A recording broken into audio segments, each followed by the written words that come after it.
ओम शांति। आज की मुरली का सार देख रहे हैं हम। तारीख है 24 अगस्त 2025 और ये रिवाइज्ड है 30 नवंबर 2006 की। और इसका टाइटल काफ़ी दमदार है। ज्वालामुखी तपस्या द्वारा मैपन की पूंछ को जलाकर बाप दादा समान बनो, तब समाप्ति समीप आएगी। जी, टाइटल ही अपने आप में बहुत कुछ कह रहा है। हाँ, तो आज इसी पर थोड़ी गहरी बात करते हैं। ये मुरली गाइड कर रही है सेल्फ इम्प्रूवमेंट और परमात्मा जैसा बनने के रास्ते पर। बिल्कुल। इसमें मुख्य तौर पर 3 तरह के जमाके खाते हैं। फिर वो मैपन वाली बात जो एक रुकावट है। हाँ, अहंकार। और फिर उसे हटाने का तरीका ज्वालामुखी तपस्या। तो चलिए देखते हैं इसमें क्या है खास। जी। तो शुरुआत में वो जो 3 खाते बताए हैं, पहला तो पुरुषार्थ वाला, अच्छे भविष्य के लिए। हाँ, श्रेष्ठ भविष्य बनाने का। दूसरा संतुष्ट रहने और दुआएं जमा करने का। जी, खुद भी संतुष्ट और दूसरों को भी संतुष्ट करना। और तीसरा वो सेवा वाला। हाँ, मन वचन कर्म से जो निस्वार्थ सेवा करते हैं उससे पुण्य का खाता बनता है। अच्छा, तो ये 3 अलग अलग क्यों हैं? मतलब ये एक साथ कैसे काम करते हैं? देखिए, ये असल में जुड़े हुए हैं।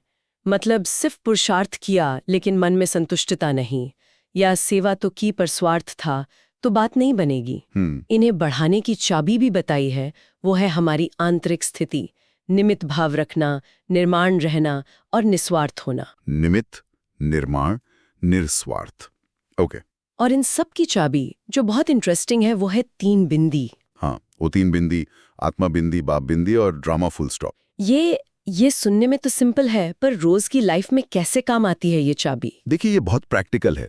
मान लीजिए कोई मुश्किल आई, कोई बात चुभ गई, तो फौरन पहली बिंदी मैं आत्मा, शांत स्वरूप, एक बिंदी। दूसरी बिंदी मेरा साथी, मेरा बाबा, परमात्मा, वो ज्ञान का सागर, शक्ति का स्रोत, वो भी एक बिंदी की तरह निराकार। ठीक। और तीसरी, जो भी हुआ या हो रहा है वो ड्रामा का सीन है। हर सीन का अपना महत्व है, फुल स्टॉप। मतलब उसमें ज्यादा सोच विचार नहीं। अच्छा, तो ये तीनों पॉइंट याद आते ही वो बोझ हल्का हो जाता है, पर्सपेक्टिव बदल जाता है। बिल्कुल, एकदम जैसे फोकस शिफ्ट हो गया, भारीपन से हल्केपन में आ गए। ये तो वाकई पावरफुल है। अच्छा, अब आते हैं उस रुकावट पर मैपन, जिसकी तुलना हनुमान जी की पूंछ से की है। हाँ, कि जैसे उनकी पूंछ बढ़ती गई वैसे ये अहंकार बढ़ता है। और उसे जलाना है। ये वही मैं है ना जो शरीर से जुड़ा है, मैंने किया, मेरा है। जी, वही देह अभिमान वाला मैं। यही परमात्मा समान स्थिति में जाने से रोकता है। पर इसे जलाना मतलब क्या अपना वजूद ही खत्म करना? थोड़ी पहचान तो चाहिए ना। नहीं नहीं, वजूद खत्म नहीं करना, गलत पहचान खत्म करनी है। मैं शरीर हूं या मैं करता हूं, इस भाव को बदलना है। तो इसकी जगह क्या याद करना है? हमेशा अभ्यास करना है। मैं आत्मा हूं। मैं शब्द आते ही साथ में आत्मा जोड़ देना है। मैं आत्मा शांत स्वरूप हूं, मैं आत्मा मास्टर सर्वशक्तिमान हूं। और इस गहरी आदत वाली पूंछ को, इस मैंपन को जलाने के लिए वो साधारण याद काफी नहीं है। इसीलिए वो ज्वालामुखी तपस्या शब्द आया। हाँ बिल्कुल, ज्वालामुखी मतलब जैसे अंदर से ज्ञान और योग की अग्नि प्रज्वलित हो।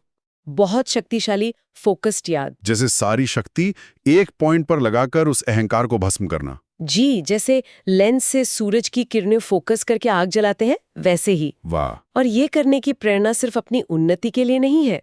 मुरली में दूसरों के दुख देखकर जो रहम आता है उसकी भी बात है। हाँ, ये बहुत अहम पॉइंट है। जब हम दुखी आत्माओं को देखते हैं तो उन पर रहम आता है, करुणा आती है। तो उन पर रहम करके क्या करना है? उन्हें मुक्ति का, शांति का रास्ता दिखाना है।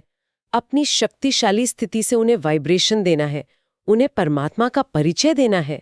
ये भी सेवा है। अच्छा, तो ये ज्ञान सिर्फ सुनने सुनाने तक नहीं बल्कि जीने की बात है। बिल्कुल।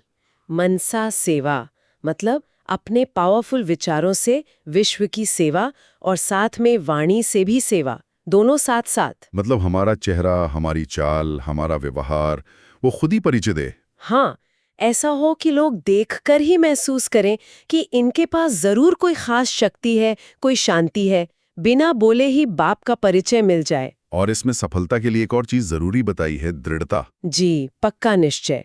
ये सोचना ही नहीं कि पता नहीं होगा या नहीं, बल्कि ये मानना कि ये तो हुआ ही पड़ा है। हाँ, मैं बाप समान बना ही पड़ा हूँ।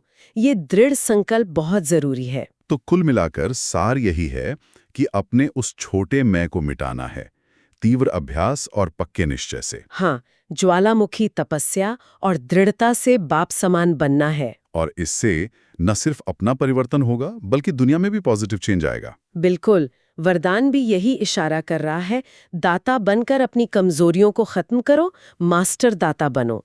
और स्लोगन भी याद दिलाता है, अपनी अच्छी किस्मत के गीत गाओ, कमजोरियों के गीत नहीं। सही बात, फोकस श्रेष्ठ भाग्य पर। तो जाते जाते एक विचार छोड़ जाते हैं हम सबके सोचने के लिए। वो जो 3 बिंदी वाली चाबी है, आत्मा, बाप और ड्रामा।